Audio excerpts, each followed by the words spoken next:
Lesson 7.2 is on the Jews of Greece in the resistance.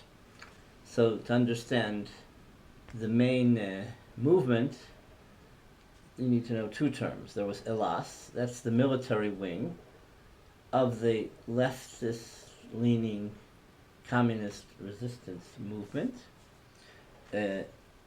meaning the Greek People's Liberation Army, and the general political movement was called EAM, the National Liberation Front. Between 43 and 44, essentially when the Jews are being ghettoized and organized, Jews flee from the cities. They even fled from Salonika, and they join the leftist-leaning resistance. Usually they're found in the mountainous regions, and they're fighting against the Germans. So Jews go as teenagers, also women. They volunteer to be fighters, but families also go to seek refuge, and then sometimes they volunteer for EAM, or they helped with Elas.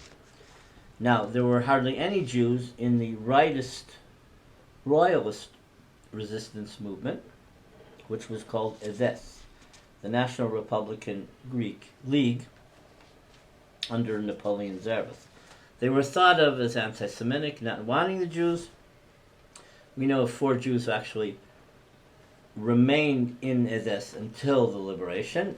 I estimate there were probably between 20 and 40 Jews who actually had joined, but left very early. Now, in the rightist dictatorship in Greece until 41, under Metaxas, did not accept Jews in its youth movement called Aeon. Metaxas, I told, was friendly to the Jews, but the nationalist movement of the dictatorship was not friendly to the Jews. Now here I have some names of Jewish officers in Elas EAM and heroes. I've talked about a few of them before. Lazarus Azari was on the Central Committee. He established cooperatives in the Thessaly region. He was in the battle on the Henrietta Szold illegal immigration boat in August 46.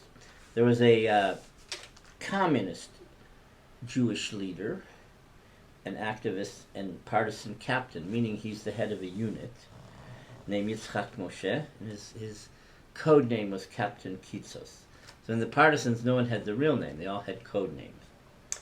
There was a young activist named Baruch Shibi. He was the head of the EAM Jewish Committee in Athens. They were the ones that encouraged Rabbi Barzilai to resist and flee. Shibi did a few things. Later, after the war, he was a leader in the Jewish community. But he hid actually in the house of someone named Nikos Louvaris, who was the Greek education minister in the Mikrokinesia area. There was a partisan, and you'll see his picture shortly, named David Brudo. He was a fighter. And after the war, he was branded for killing rightists in the Parnassos region and throwing him into a cave to their deaths. And he was sent to forced labor for 11 years. Originally he was given a death sentence, but it was rescinded. But Moshe Sharet, who was the Prime Minister of Israel at the time, requested that he be given clemency. He was taken out of forced labor and abandoned islands and allowed to come to Israel, and he settled in Jerusalem. There was a physician named Emmanuel Aruch, who was a physician for Elas, and he was in a big battle called Karotes. Leon Amar was from Chalkiva.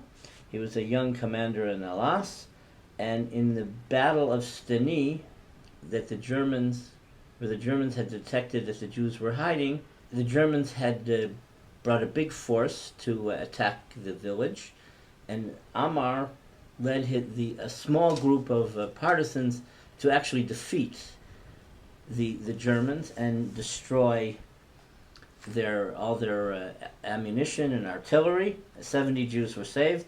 For Greece, that was like the Warsaw Ghetto battle. Julia Bibi was a young activist in the partisans in 41. There was no Elas or Edes yet. So, but she she was, let's say, in a fringe leftist resistance movement, and she blew up the German officers' club in Athens. Now, there were 1,500 Eretz Israel volunteers, Jewish volunteers in the British Army, so they had been defeated by the Germans in the south of Greece, in the Peloponnese and Crete. Many of them were taken as prisoner of war to Dachau, but others were taken as prisoner of war in Greece, but they escaped. So people like Shimon Peres's father was escaped and was in a monastery. But in addition to various young Jews being parachuted into Europe, 4 Jews were parachuted into Greece to sabotage a bridge over the Yorgopotamos River. It took 2 months to actually organize the attack. They blew up a bridge which was an important supply route for the Germans to North Africa. This was in December 42. They were parachuted in October 1942, and together, this is the only time that Elas and Eyam and Edes were together. They organized the actual demolition. It succeeded, and then they never cooperated until after that.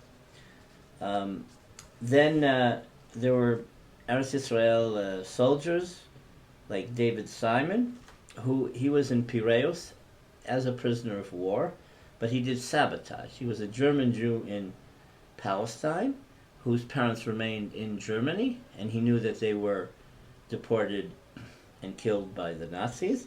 So he wanted to retaliate and kill any German that he saw or could. And he, during this period, 41, 42, he killed about 100 German and also Italian soldiers in the Piraeus, Athens area. And he sabotaged the plane movement because he sabotaged the gasoline of the airplanes that was stored in the port of Piraeus. Okay, in the region of Thessaly, there were 4 Jewish communities. All the leaders of all the communities encouraged the religious leaders, the rabbis, encouraged the Jews to flee to the mountains, and then they were in Elas Eyam as volunteer fighters, or the families lived in the villages and helped the movement